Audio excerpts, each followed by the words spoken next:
Boa tarde, companheiros.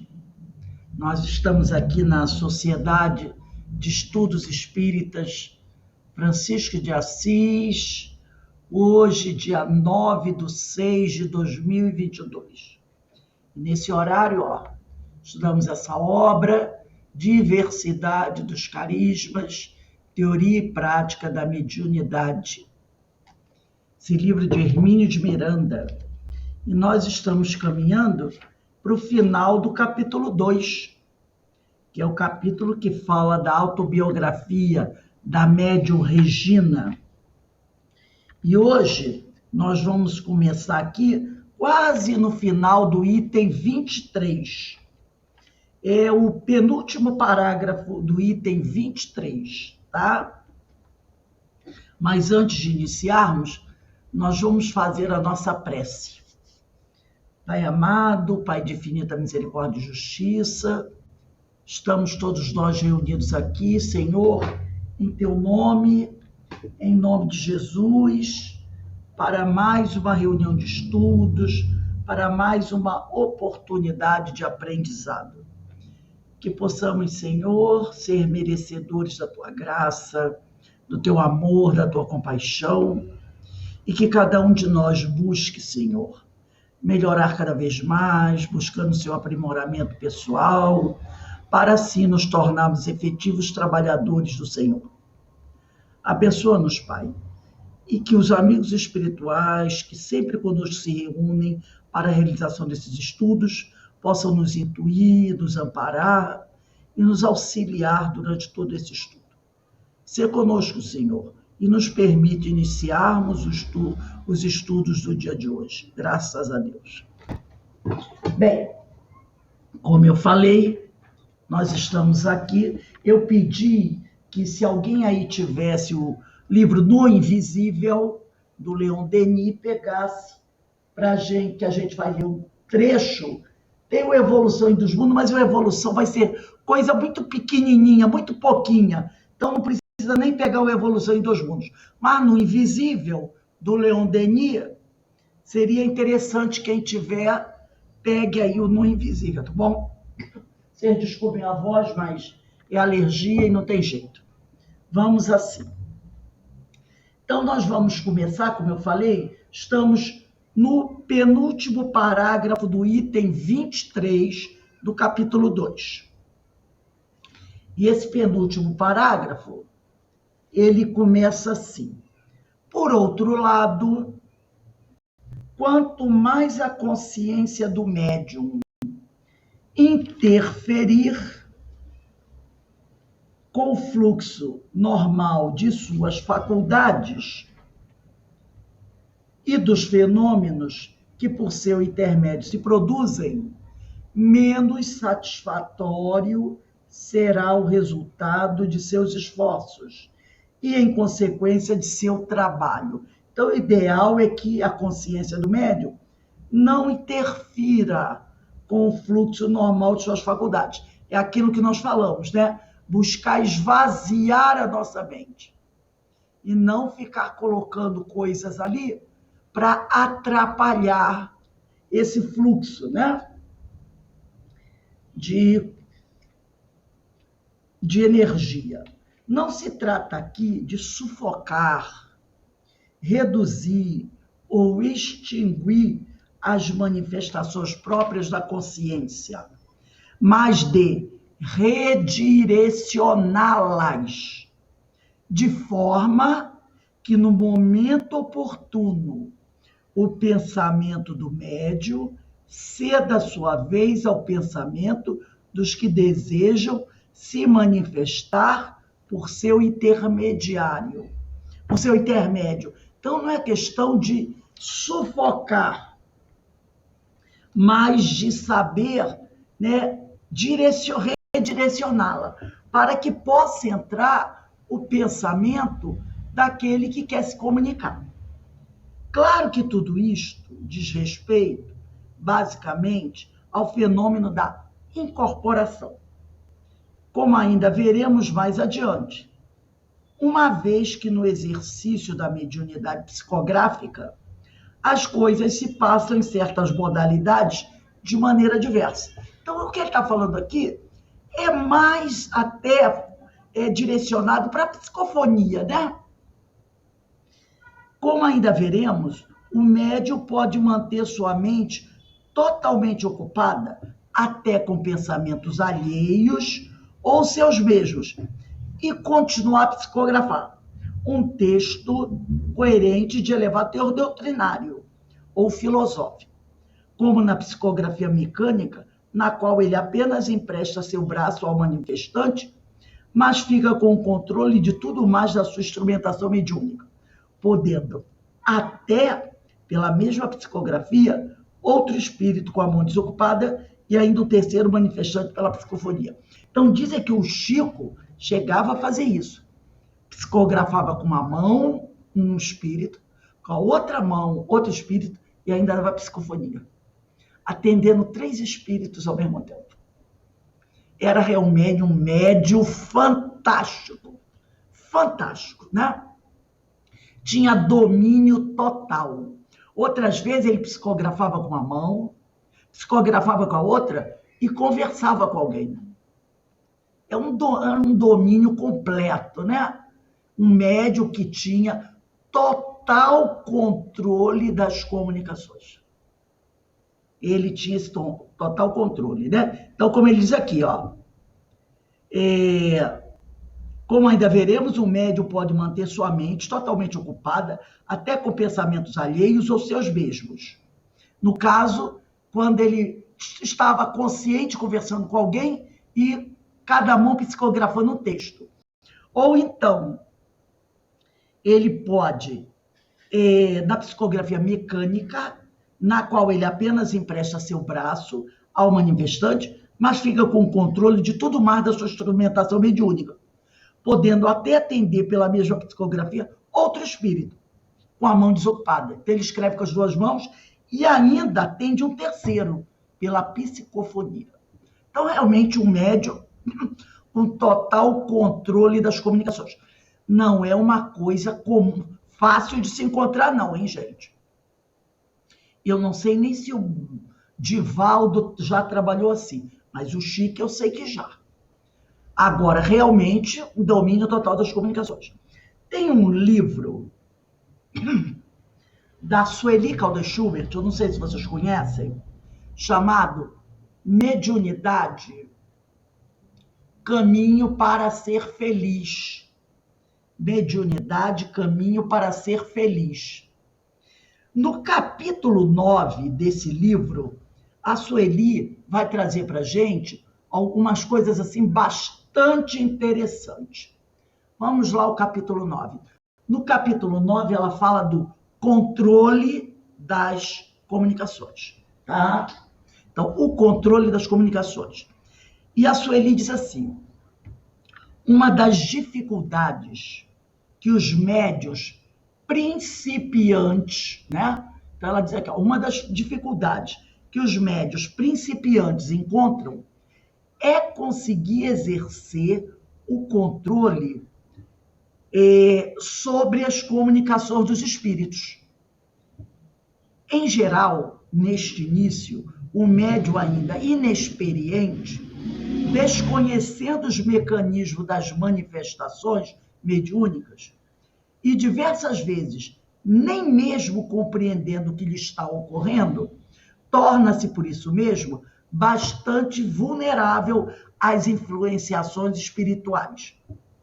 Assim podem acontecer comunicações dos momentos mais inoportunos em casa, no ambiente profissional ou outro qualquer lugar.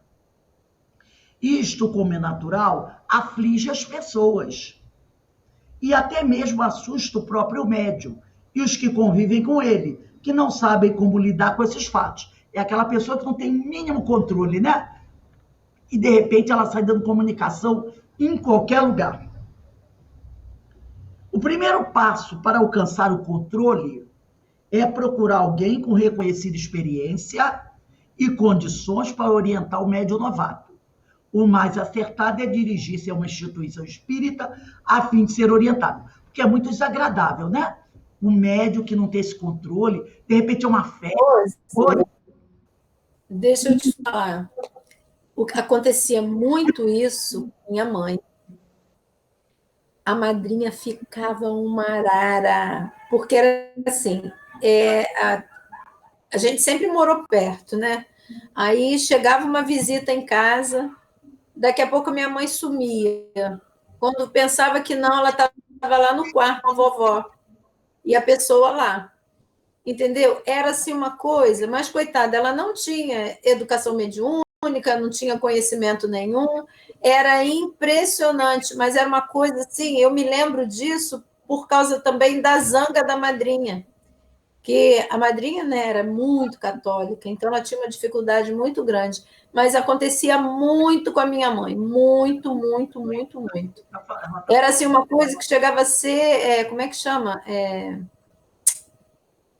Ai, Jesus, eu perdi a palavra agora, mas ostensiva demais, muito ostensiva, era muito interessante. Agora você está falando, eu me lembrei.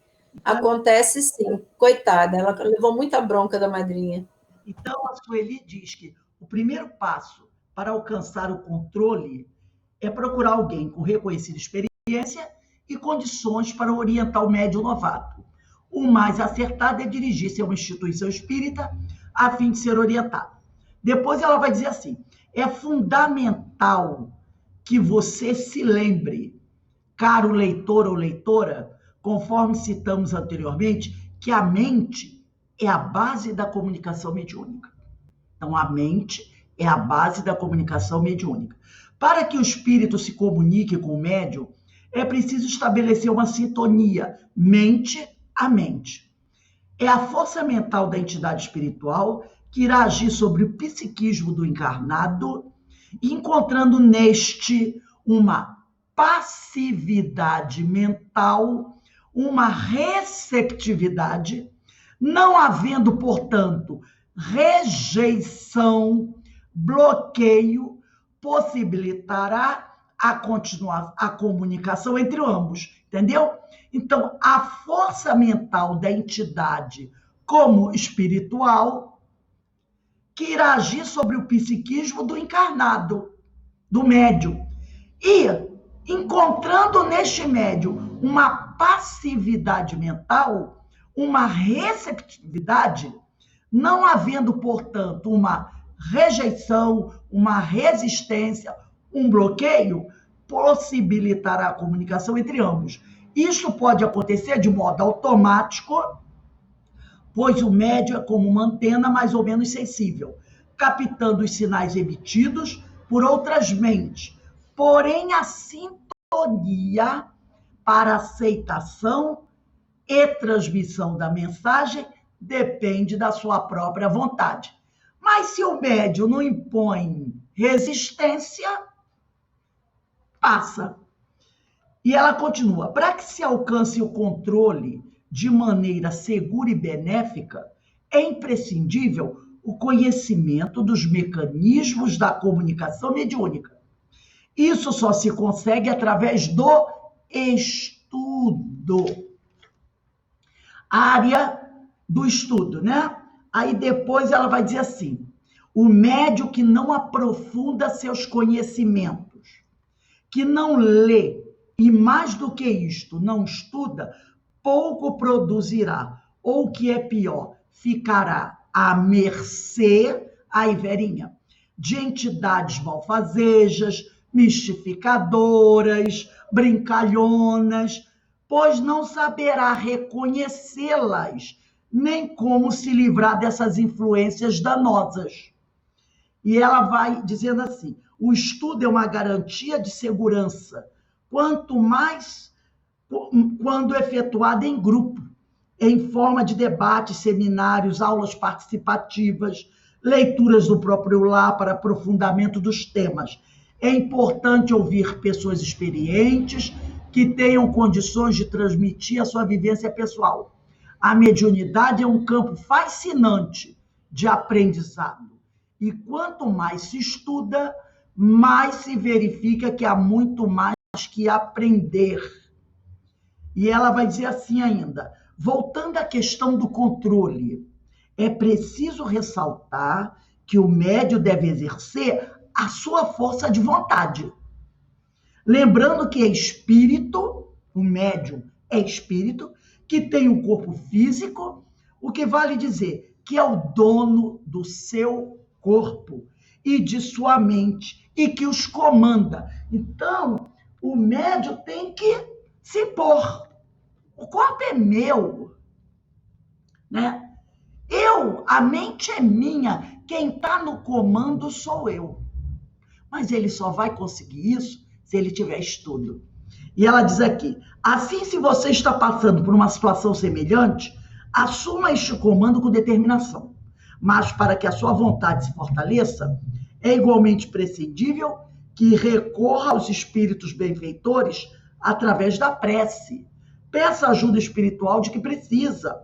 Sintonize preferencialmente no seu cotidiano com os bons espíritos. Para isso, cultive pensamentos, conversações, ambientes saudáveis, para elevar o seu padrão vibratório, captando então as suas presenças e os recursos espirituais que mobilizam em seu favor.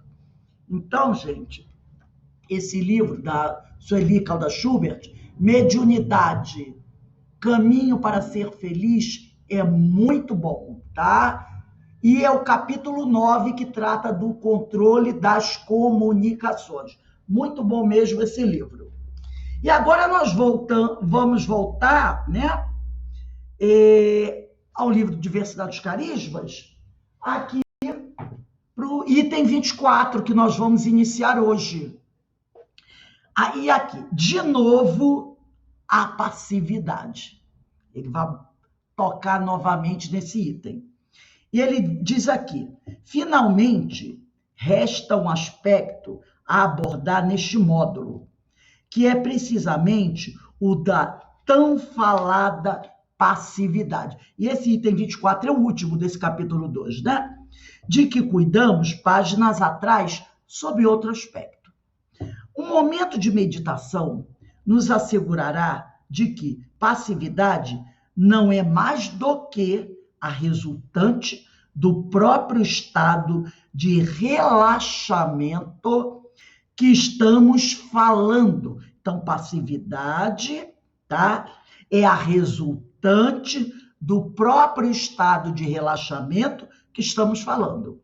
É um estado de expectativa, sem assodamento, sem agitação, sem ansiedade, sem tensões, embora não seja também uma entrega total, pois o médium disciplinado e bem treinado saberá sempre como exercer certo controle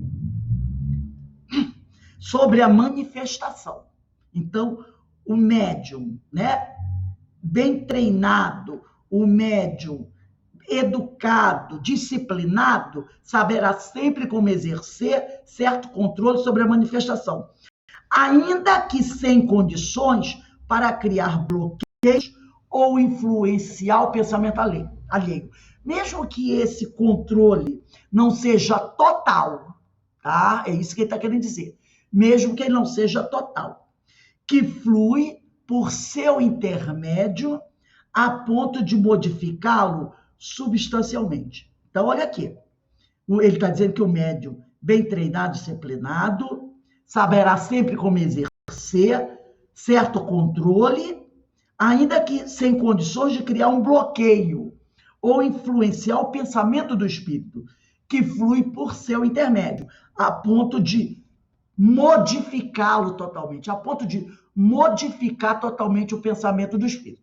Então, muitas vezes, ele tem condições de manter o controle, mas ele não vai ter condições de modificar totalmente o pensamento do espírito.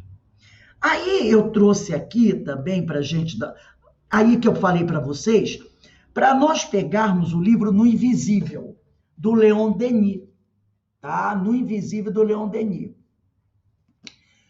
Nós vamos abrir no capítulo 19. Capítulo 19.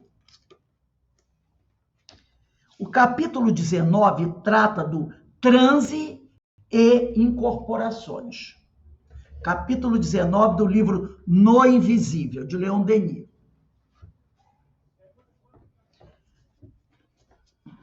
Dá um minutinho aí para quem está com o livro. Pega aí.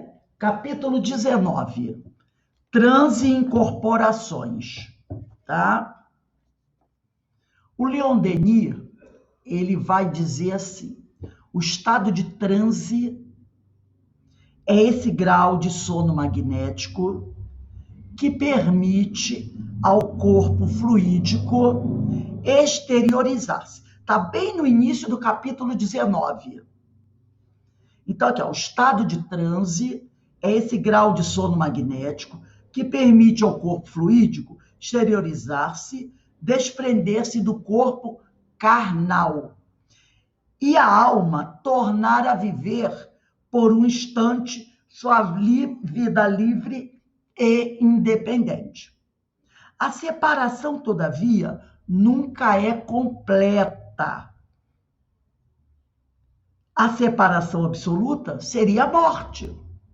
Um laço invisível continua a prender a alma ao seu envoltório terrestre, semelhante ao fio telefônico que assegura a transmissão entre dois pontos. Esse laço fluídico permite à alma desprendida transmitir suas impressões pelos órgãos do corpo adormecido. No transe, o médium fala, move-se, escreve automaticamente. Desses atos, porém, nenhuma lembrança conserva ao despertar. O estado de transe pode ser provocado, quer pela ação de um magnetizador, quer pela de um espírito. Sob o influxo magnético, os laços que unem os dois corpos se afrouxam. A alma, com seu corpo sutil, vai se emancipando pouco a pouco. Recobra o uso de seus poderes ocultos, comprimidos pela matéria. Quanto mais profundo é o sono, mais completo vem a ser o desprendimento. As radiações da psique aumentam e se dilatam. Um estado diferente de consciência. Faculdades novas se revelam. Um mundo de recordações e conhecimentos, sepultados nas profundezas do eu, se patenteia. Então, nesse momento, começa a ver surgir, né? Vai começando a surgir aquelas coisas que estão bem no profundo, no mais profundo da nossa mente. Vamos dar uma puladinha para o segundo parágrafo desse texto. Ele diz assim, ó: no corpo do médium, momentaneamente abandonado, pode dar-se uma manifestação, pode dar-se uma substituição de espírito. É o fenômeno das incorporações. A alma de um desencarnado, mesmo a alma de um vivo adormecido, isso é muito interessante, olha aí, ó. A alma de um desencarnado, mesmo a alma de um vivo, de um encarnado adormecido, pode tomar o lugar do médium e servir-se de seu organismo material para se comunicar pela palavra e pelo gesto com as pessoas presentes. Então, o médium está ali. De repente, ele entra num transe, num estado alterado de consciência. E outro encarnado que estiver, vamos dizer assim, dormindo, ou também em transe, pode vir ocupar aquele espaço e dar a comunicação. Entendeu? Ou mesmo outro desencarnado. Então, como ele diz aqui, um vivo dando comunicação através de outra pessoa viva. Um encarnado dando comunicação através de outro encarnado. É muito interessante isso, né? Como dá de um desencarnado. Você que é médium também pode dar comunicação de outras pessoas encarnadas. E já vimos isso várias vezes. Agora vamos para o quinto parágrafo.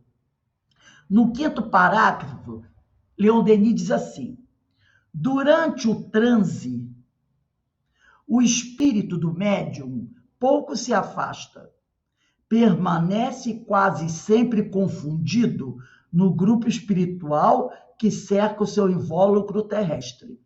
Então, o espírito do médium, ele fica por ali, próximo ao corpo dele, né? Sua influência, às vezes, se faz ainda sentir sobre o corpo, a que seus próprios hábitos o atraem. Sua ação se torna, em tal caso, um incômodo, um estorvo para os espíritos que se comunicam. Se ele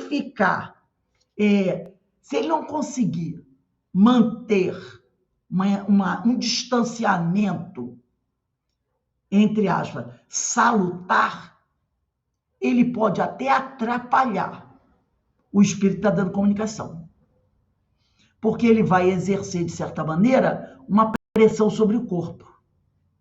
Então, ele tem que saber se desdobrar e se manter para poder permitir que a comunicação se estabeleça. Porque se ele não souber fazer isso, como diz Leon Denis, a influência dele sobre o corpo vai se fazer sentir.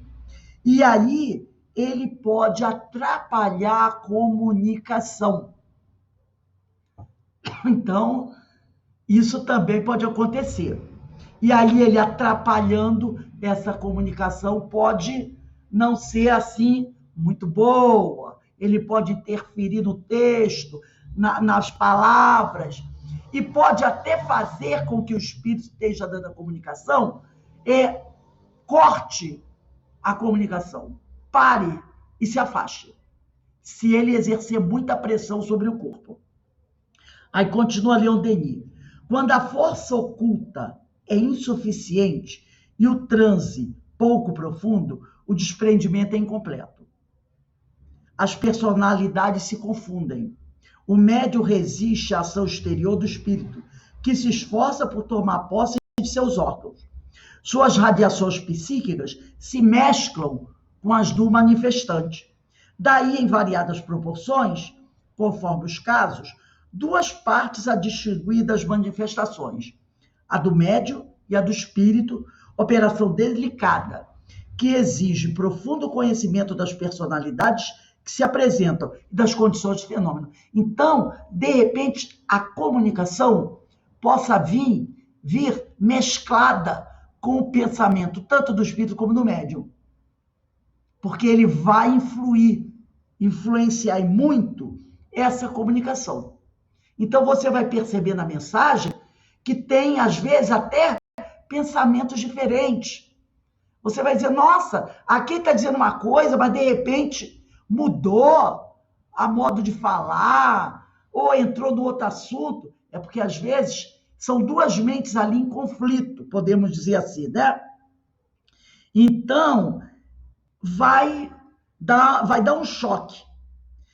Aí eu vou agora, vamos dar uma puladinha para o 15º parágrafo. Pula aí, para o 15º parágrafo desse texto ainda do Leon Denis. Conta aí 15.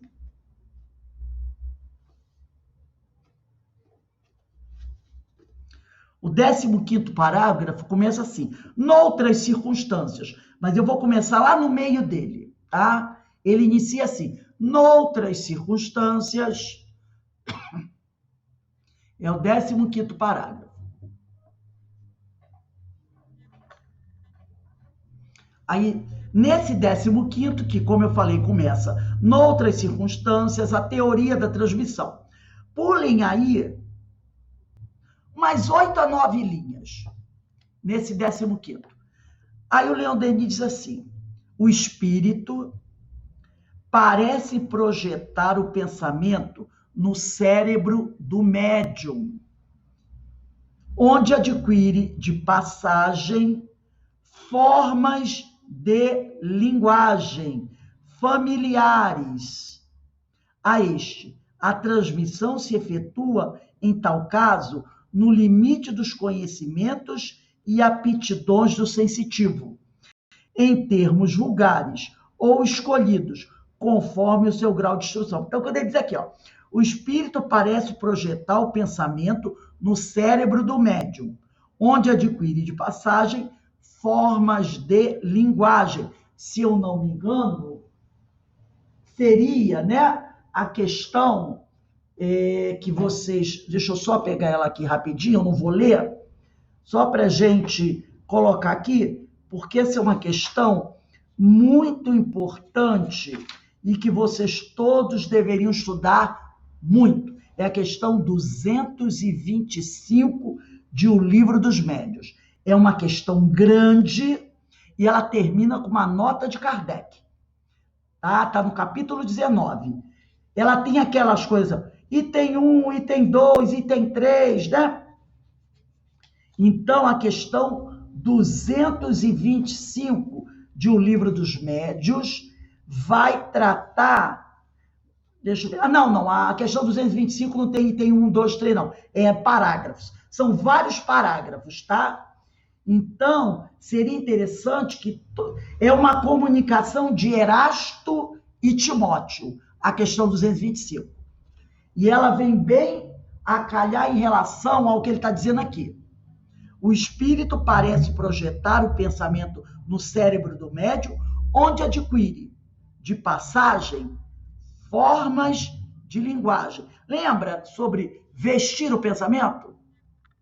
Formas de linguagem familiares a este. A transmissão se efetua, em tal caso, no limite dos conhecimentos e aptidões do sensitivo, em termos vulgares ou escolhidos, conforme seu grau de instrução. Daí também certas incoerências que se devem atribuir à imperfeição do instrumento. Quem é o instrumento? O médium. Então, muitas vezes, o médium influencia, tá? E acaba, até de certa forma, maculando a mensagem. Tem um livro aqui, que esse livro já está mais do que esgotado. Vocês podem até achar na internet. Eu vou ver se eu acho o PDF dele e vou mandar para vocês. Mas é um livro que normalmente você não encontra mais. Só se você encontrar num sebo, mas mesmo assim é muito difícil você encontrar. Eu acho que eu tenho o PDF dele. Se tiver, eu vou mandar para vocês. O nome do livro é Da Alma Humana, de Antônio J. Freire. O meu é bem velhinho, tá? Da Alma Humana, de Antônio J. Freire. Ele era médico, tanto que aqui embaixo o nome dele, se vocês verem, vem escrito assim, ó, médico, da alma humana. Nesse livro, chamado daqueles clássicos, né, foi publicado pela Federação esse livro. No capítulo 6, eu vou ver se eu acho o PDF. Então, quem quiser anotar, aí o capítulo 6 da alma humana, esse capítulo 6, deixa eu ver se eu acho o título dele aqui, para dar o nome do capítulo para vocês. O meu é tão velhinho que eu tenho até que tomar... O capítulo 6 fala de experiências de Hector D'Urville e de L. Lefranc. Nesse capítulo, ele vai dizer assim, deixa eu ver aqui,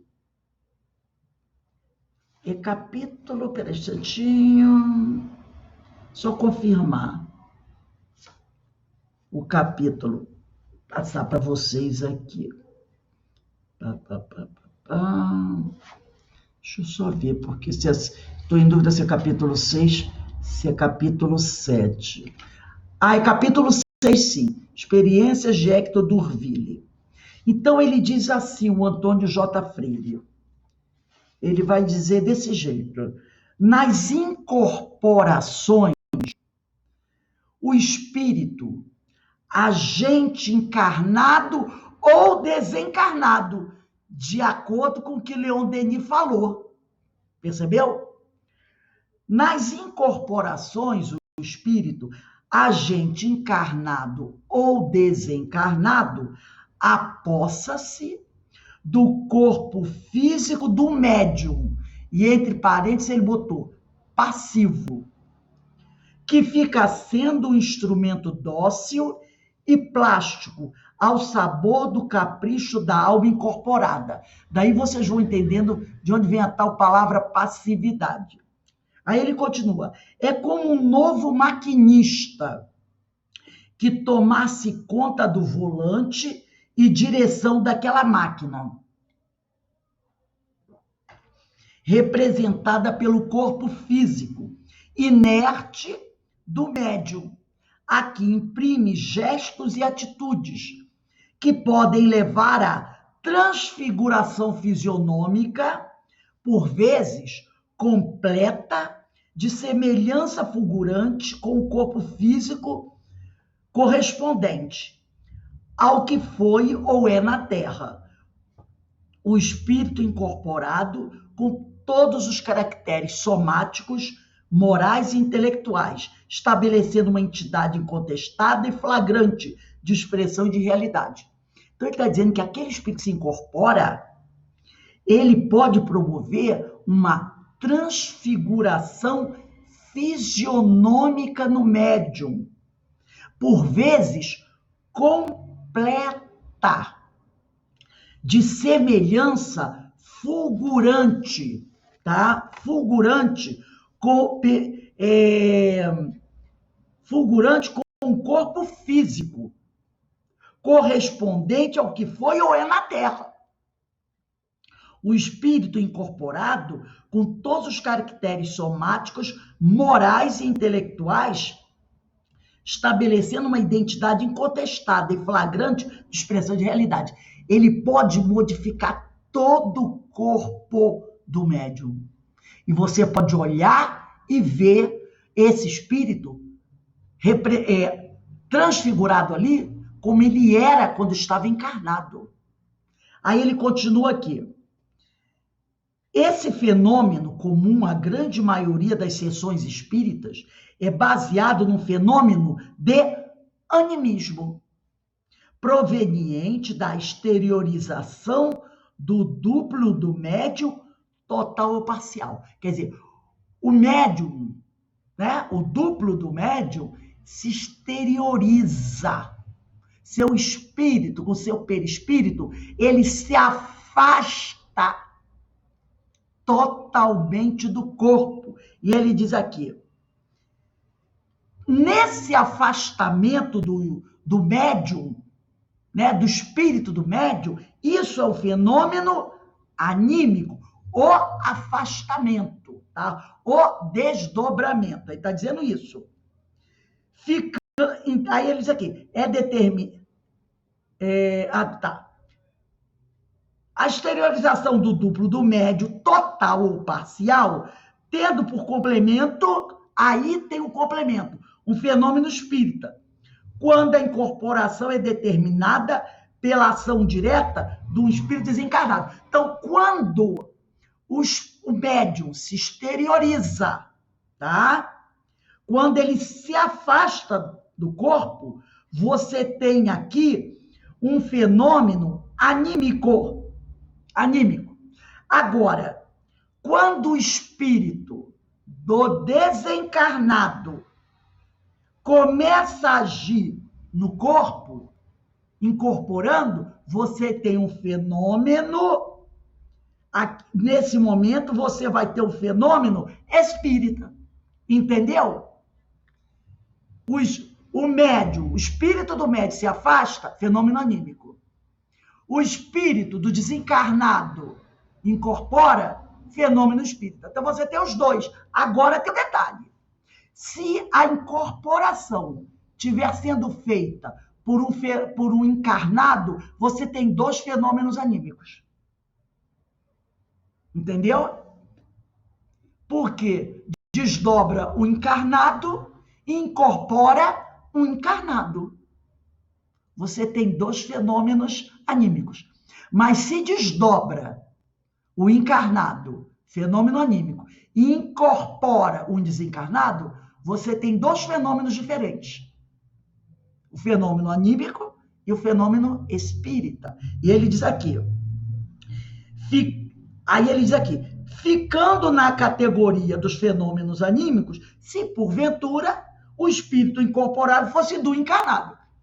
Se desdobrar o médium e encarnar nele, incorporar nele um outro encarnado, você tem dois fenômenos anímicos. Agora, se é um encarnado e um desencarnado, você tem dois fenômenos diferentes. Percebeu que interessante?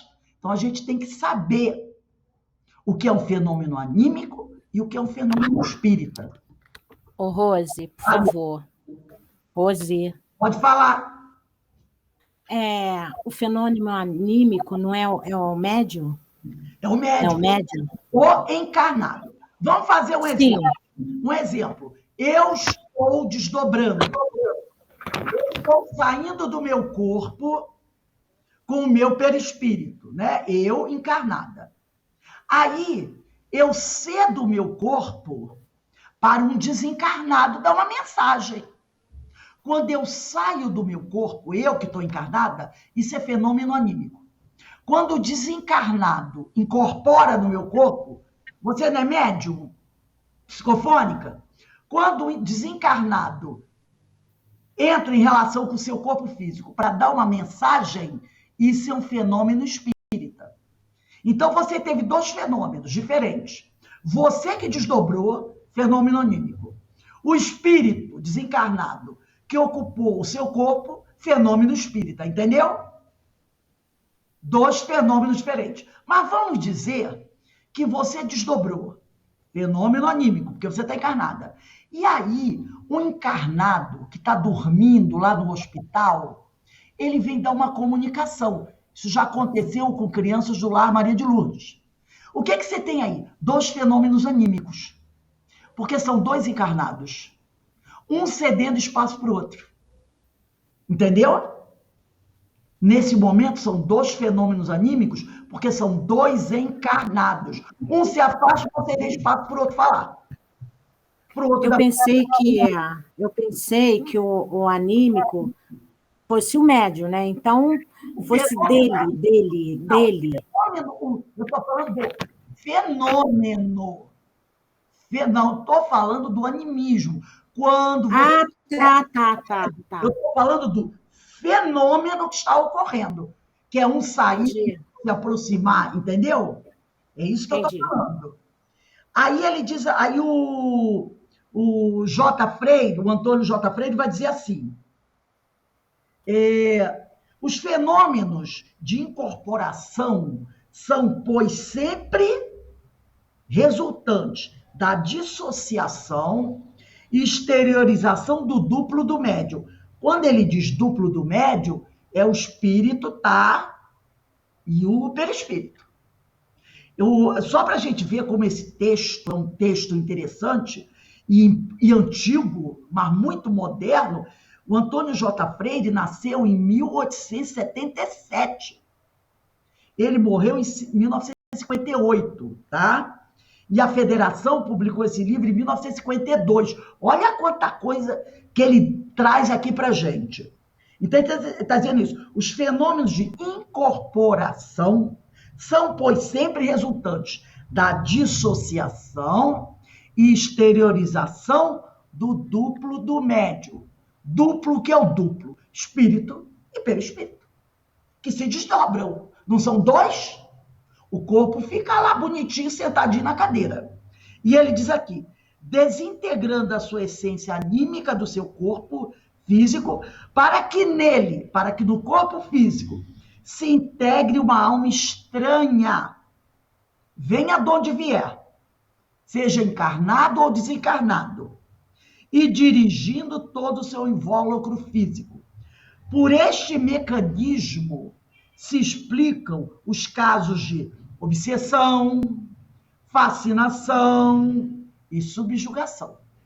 Dissociação de personalidade seria um estado segundo, que constituem grande parte da população dos manicômios, renitentes aos tratamentos clássicos da psiquiatria, mas facilmente curáveis pelo espiritismo, pelo menos em certos casos, sempre que se obtém a iluminação do espírito obsessor, através de uma doutrinação. Gente, isso aqui é interessantíssimo. Um estudo importantíssimo. Eu vou ver se eu acho o PDF disso, desse livro e mando para vocês. Tem PDF, é só baixar. Eu já baixei aqui. Ah, baixou? Então você distribui aí. Bota no grupo o pessoal, que depois eu tenho o WhatsApp dos outros, eu mando o pessoal. Você bota lá no grupo. Esse capítulo, se eu não me engano, capítulo que eu falei, capítulo 6, né? É o capítulo 6. Mas o livro dele todo é muito bom. O meu é bem velhinho, ó. As folhas são assim, ó, bem amarelinhas. Tem que abrir com o maior cuidado para não rasgar. Já está muito seco, né? Vamos voltar aqui para o livro Diversidade dos Carismas. Vamos lá. Deixa eu ver aqui.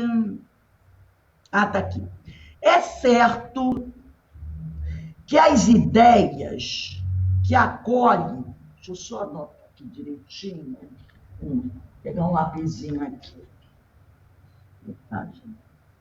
Vamos lá. É certo que as ideias que acolhe de uma entidade manifestante são vestidas com seu vocabulário habitual, na língua com a qual ele médio esteja familiarizado, ou com outra que ele saiba utilizar com proficiência. Então, quando ele diz aqui, são vestidas, ele está se referindo à questão 225 de O Livro dos Médios, aquela que eu mandei vocês lerem, tá? Então, aqui, ó, é certo que as ideias que acolhe de uma entidade manifestante, o médium, né, são vestidas com seu vocabulário habitual, na língua com a qual ele, médium, esteja familiarizado, ou com outra que ele saiba utilizar com proficiência.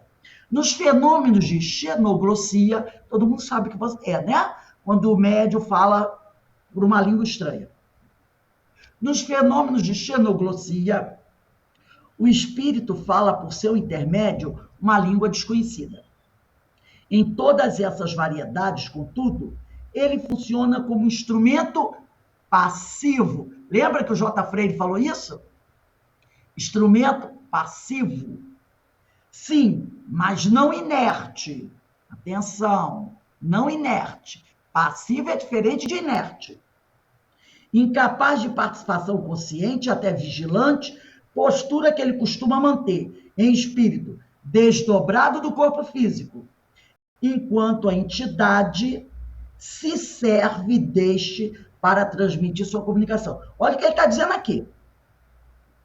Passivo, mas não inerte, incapaz de participação consciente e até vigilante, postura que ele costuma manter, em espírito, desdobrado do corpo físico. Ele está ali passivo, mas não inerte. Mas desdobrado do corpo físico, ele também se mantém vigilante, tá? Então, isso aqui é interessante. Incapaz de participação consciente e até vigilante. Postura que ele costuma manter em espírito, desdobrado do corpo físico, enquanto a entidade se serve deste corpo para transmitir sua comunicação. Tem um outro livro também, muito bom, que quem puder, né, buscar, esse livro aqui, do Palhano Júnior, Transe e Mediunidade. L. Palhano Júnior, Transe e Mediunidade. Palhano Júnior tem ótimos livros, tá? E esse aqui é um deles. Fininho, Transe e Mediunidade. Nesse livro, no capítulo 5, sobre ainda esse assunto, o Palhano Júnior vai dizer assim, e ele divide esse capítulo 5 em itens. Então, aqui é o item 26.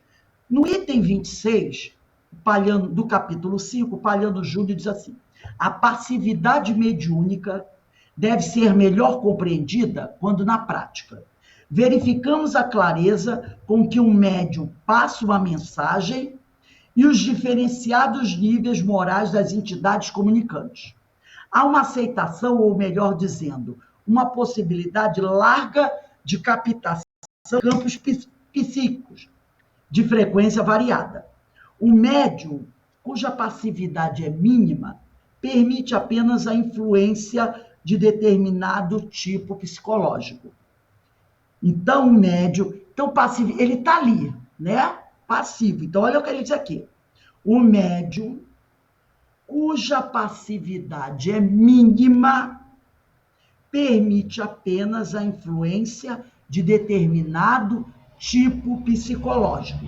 Tivemos oportunidade de observar que, através de certo médium, comunicavam-se apenas entidades grosseiras, mal educadas e atrevidas, embora nem sempre mais. Então, ele está dizendo que tem certos médiuns que só conseguem dar passividade a certos tipos de espíritos. É isso que ele está dizendo aqui. E ele começou dizendo o quê? Que a passividade mediúnica ela é melhor compreendida quando você vê a prática, o espírito dando a comunicação, tá? Porque aí ele percebe a clareza com que o médium passa uma mensagem, trabalho do dirigente, tá? E percebe também os diferenciados níveis morais dos que estão se comunicando. Então, o dirigente, ele tem condições de observar isso durante a comunicação. Aí ele voltou a dizer, há uma aceitação, ou melhor dizendo, uma possibilidade larga de captação de campos psíquicos de frequência variada. O médium cuja passividade é mínima, que tem pouca flexibilidade na passividade, permite apenas a influência de determinado tipo psicológico. Tivemos oportunidade de observar que, através de certos médiuns, né, comunicavam-se apenas entidades grosseiras, mal educadas e atrevidas, embora nem sempre mais. Noutros médiuns, podemos observar a influência tanto de espíritos inferiores, em tarefas específicas de desobsessão, como de entidades superiores, conselheiras e amigas. Nestes, há maior amplitude de aceitação, a passividade é maior. Então, tem médiuns que ele diz aqui que tem passividade mínima e tem médiuns que têm maior amplitude de aceitação, com passividade maior. O que tem a passividade maior da comunicação de espíritos de vários tipos. Entendeu? Aí ele diz aqui, isso a gente pode verificar, sabe aonde? Anotem aí. Livro dos Médiuns, questão 159. Eu não vou ler, é para depois. Livro dos Médiuns, item 159. E ele vai continuar aqui, dizendo assim, no item 27 aqui, todas as possibilidades mediúnicas não podem ser criadas nem desenvolvidas no indivíduo que não tenha delas o germe. Como Kardec informou na citação anterior, a mediunidade depende de uma organização mais ou menos sensitiva. Quem quiser também estudar sobre isso, pega o Livro dos Espíritos, na parte 2ª, no capítulo 8, da emancipação da alma. Vai lá, Livro dos Espíritos, capítulo 8, 2ª parte, da emancipação da alma. Estuda todo o capítulo 8 do Livro dos Espíritos. Que, na parte 2ª, que vai ter uma ideia melhor sobre isso. E aí ele continua aqui. O indivíduo nasce com essa ou aquela chance genética de poder desenvolver os diversos tipos de transe mediúnico. Isto tem reflexo direto na atividade de desenvolvimento da mediunidade. Apenas as pessoas que demonstrem claramente possuir atividades de transe é que devem ser encaminhadas para as chamadas reuniões de desenvolvimento mediúnico, que devem ser estabelecidas com certa reserva, né? Com certa reserva. Aqui, ele vai citar, vocês não precisam pegar o livro, não. Eu tenho aqui um pedacinho pequeno, no livro Evolução, só anotem, quem quiser aí. Evolução em Dois Mundos, capítulo 17. No Evolução em Dois Mundos, capítulo 17, no último parágrafo, tá? No último parágrafo, diz assim, deixa eu só pegar aqui. No último parágrafo do capítulo 17, da primeira parte, né? Da primeira parte. Diz assim, também a mediunidade não requisitará desenvolvimento indiscriminado, diz aqui o companheiro, né? No livro Evolução em Dois Mundos, psicografia de Francisco Cândido Xavier e Valdo Vieira.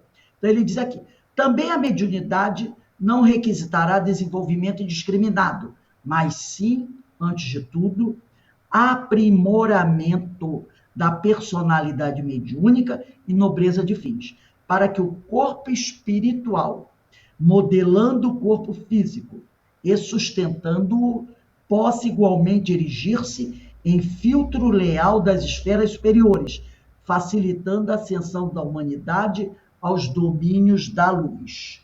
Então, a gente vê como esse assunto é um assunto interessante, gente. Vamos continuar aqui no Diversidade dos Carismas. O experimento Budgeton, o experimentado, né? O experimentado Budgeton, que é aquele escritor inglês, adverte, porém, que é tão importante para o médium a capacidade de entregar-se passivamente ao trabalho de filtragem de uma personalidade alheia. Diríamos que também para a sua própria, como a de resistir à manifestação. Isto é estritamente verdadeiro. A mediunidade deve resultar sempre de uma equilibrada interação entre passividade e resistência. Ou, para dizer de outra maneira, permitir, mas vigiar, coibindo abusos, sempre indesejáveis ou declaradamente perniciosos. Então, você tem que permitir a comunicação, mas manter atenção, vigilância, tá? Mas não, aí ele ainda diz assim, mas não apenas vigiar ou policiar as manifestações, como também não permitir que elas ocorram em qualquer lugar. Então, não é só controlar o que o espírito está dizendo, mas não permitir que elas ocorram em qualquer lugar, a qualquer momento e de qualquer maneira. Então, a atenção é total. Aí ele continua, assim como o médium adequadamente treinado acaba por distinguir naquilo que fala ou escreve, o que são ideias pessoais suas do que alheio, também aprende logo de início, ou pouco mais adiante, a regulamentar o exercício de suas faculdades, recusando-se a passar o controle de seus dispositivos de manifestações quando entender que não é oportuno ou aconselhá-lo fazê-lo. Foi o que Antônio J. Freire, se eu não me engano, falou, ou foi a Sueli. O corpo é seu. Você que está no comando. A mente é sua. Você que decide. Tá? Você não pode se deixar ser joguete do espírito. E ele diz aqui, isto é particularmente desejável, indispensável mesmo, quando ele trabalha em grupo, cabendo-lhe impedir, a não ser sob condições reconhecidamente excepcionais, que uma entidade lhe impõe uma manifestação, enquanto ainda está com a palavra outro espírito, através de outro médium. Aí ele vai falar aqui sobre Paulo. O apóstolo Paulo, a maior autoridade em mediunidade nos remotos tempos do cristianismo primitivo. Olha a importância de estudar Paulo. Hermínio está dizendo aqui, Hermínio de Miranda. o apóstolo Paulo, a maior autoridade em mediunidade nos remotos tempos do cristianismo primitivo, dizia que o espírito do médium deve estar sujeito ao médium. O meu espírito, né? Eu tenho que estar sujeito a mim mesmo e não ficar subjugado pelo outro. Entendeu? Aí ele diz aqui, isso se chama disciplina mediúnica. Ele botou entre parênteses. E mais, só deve falar um de cada vez. Como este e demais aspectos da magnífica epístola aos Coríntios foram tratados em meus livros, As Marcas do Cristo, esse aqui, ó, volume 1 e 2. No volume 1, ele fala sobre Paulo, apóstolo dos gentios, Lutero, o reformador. Ele faz uma ligação entre Paulo e Lutero, no volume 1. E no volume 2, ele vai falar só sobre Lutero. Tá? Então, ele deixa esse ponto de interrogação. Se os dois espíritos teriam sido, né, o mesmo. Esse é o volume 1 que ele está citando aqui. Abstenho-me de sobrecarregar este estudo com a repetição das observações que o leitor poderá encontrar naquela obra. O importante é lembrar, tá? O importante é lembrar. Como já assinalava Paulo, com outras palavras, que o médium deve saber quando é chegado o momento de oferecer sua passividade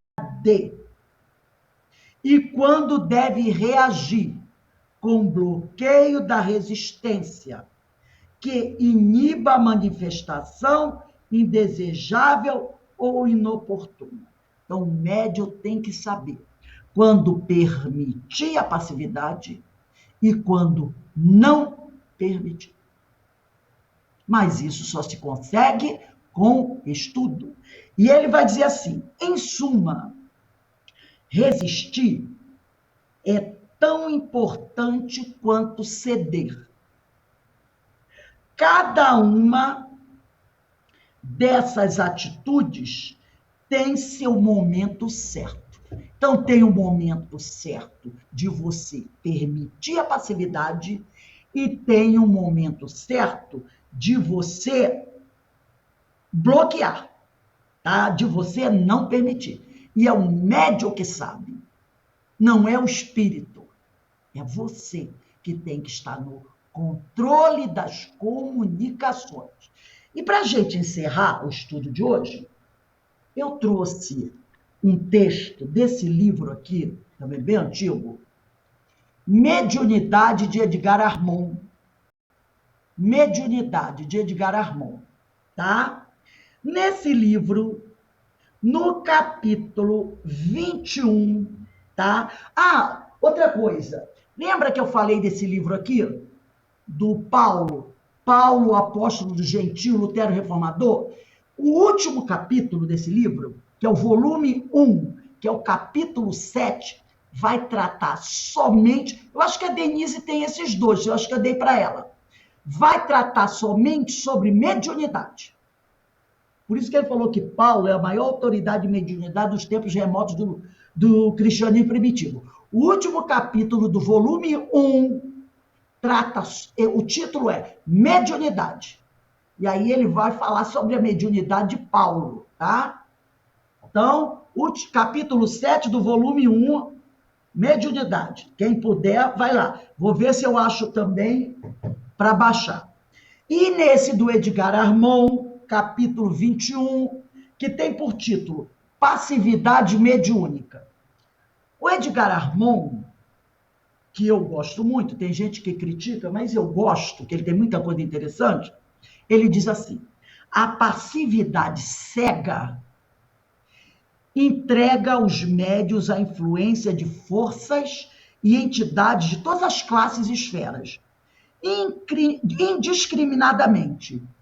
E isso é altamente nocivo, não só representa um abastardamento, quer dizer, um desleixo do fruto do seu trabalho, como traz a possibilidade do desvirtuamento de suas faculdades, que podem ser desviadas para o mal quando utilizada por espíritos ignorantes, inconscientes ou maldosos. Depois eu vou dar um pulo e vou pegar outro trecho que diz assim: não basta, pois, sentar a uma mesa e concentrar-se. É preciso estudo, boa vontade, critério, inteligência e recíproco espírito de cooperação entre médios e instrutor. Então, ele alerta para essa questão da passividade cega, aquela que eu não quero saber o que está acontecendo. O espírito pode fazer o que quiser comigo. Eu não vou resistir, eu não vou bloquear. Fica aberto para o que ele quiser. Ele diz que isso é nocivo, tá? Altamente nocivo, é um desleixo do fruto do trabalho do médium, tá? E que ele não deve, de jeito nenhum, se entregar à entidade de todas as classes e esferas, porque isso pode vir a trazer um desvirtuamento das suas faculdades, pode levá-lo pelo mal, como o Antônio J. Freire falou, pode ser provocador de uma fascinação, de uma subjugação, até de uma possessão. Porque se ele se deixar dominar por espíritos ignorantes, inconscientes ou maldosos, está perdido. E assim, sem espiritualização, a mediunidade não evolui.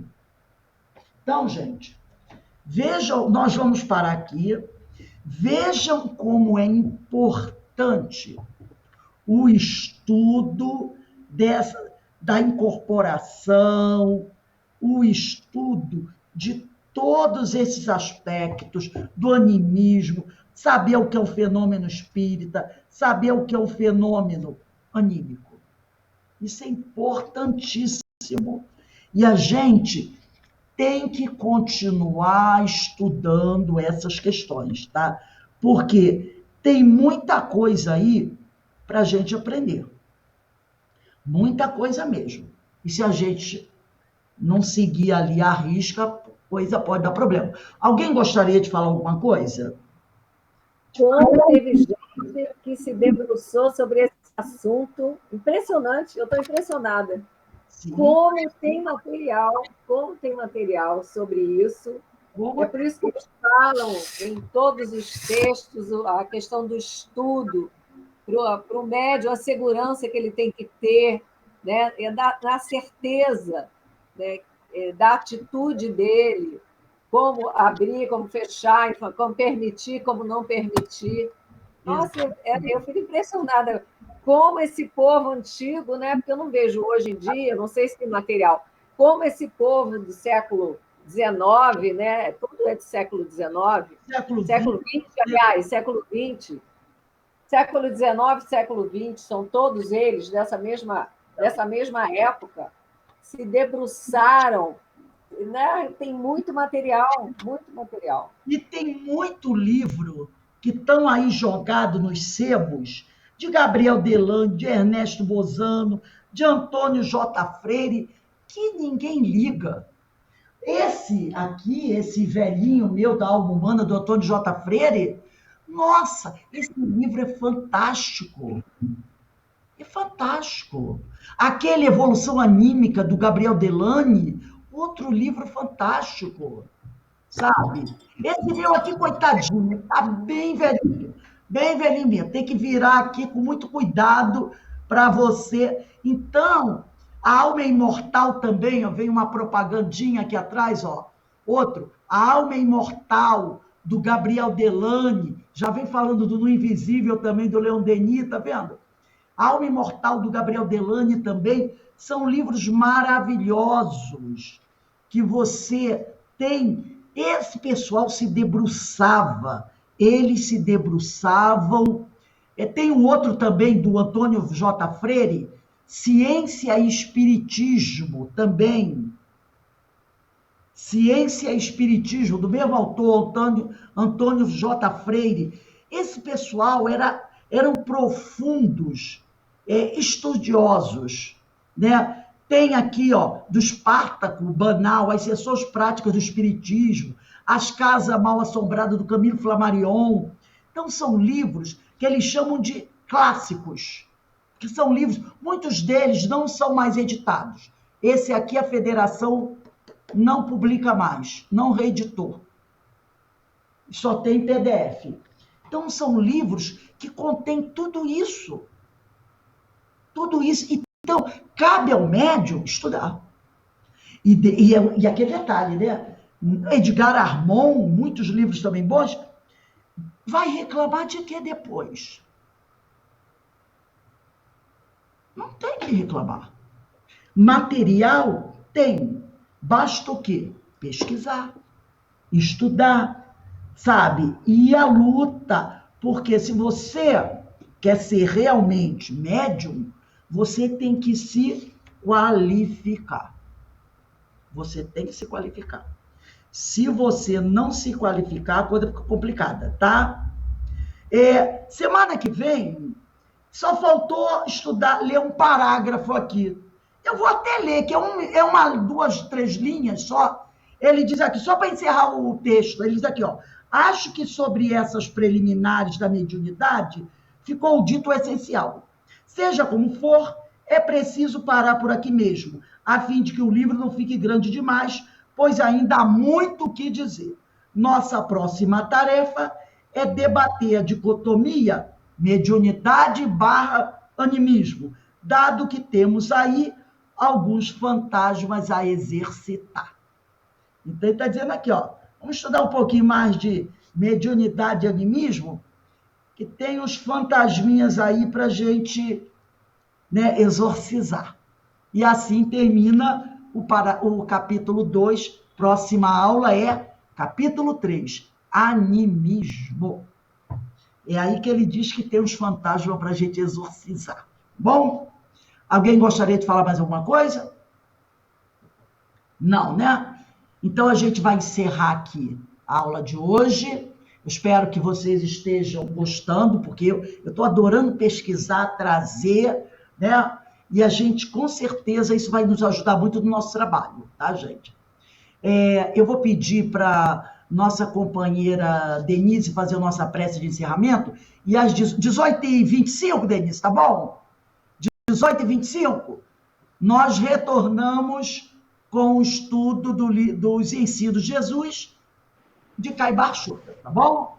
Então vamos lá, Denise, faz a nossa prece de encerramento.